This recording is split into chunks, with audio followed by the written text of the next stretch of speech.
The late Virginia Savage McAllister wisely said, "Few things affect us more directly or often than our built environment." The built environment in the Park Cities, our houses and public buildings, commercial buildings, SMU buildings, which are historic, are the visible record of our history, of our heritage, and therefore they should not be lost. Cynthia Beard said this, and I am a person after her own heart, where she has never met an old house that she hasn't wanted to kind of throw her arms around. And I feel the same way. So when you have a heart for that, it breaks your heart to lose them because you know they're irreplaceable. Hal Thompson is not going to design another house. So when we lose it, it is lost for good. Often when a home disappears, it can actually negatively affect an entire block. And people will drive by and notice this difference. I really want to continue writing love letters to these homes and not obituaries.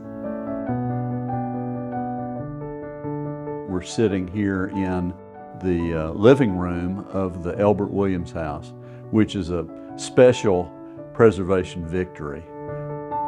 I applaud, in particular, the Reese-Jones family for this particular project that we're in today.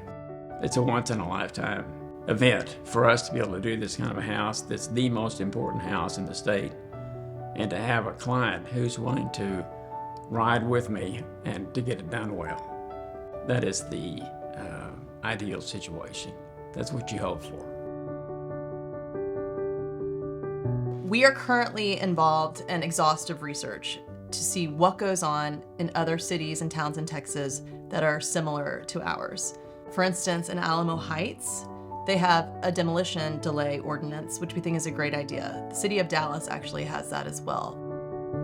We are not anti-individual property rights. We support that, and we understand that we need to work within all of the guidelines of the legislative process, as well as the values of our town and the city of University Park as well. We've got to know what the most architecturally significant houses are in Highland Park and University Park. If we don't know what's most important, if that's not what's on our radar screen, we're just going to lose them. The first step is creating a book out of the Significant Homes program, really creating a book which documents the top 100, which has now grown to 160 that'll be in this book.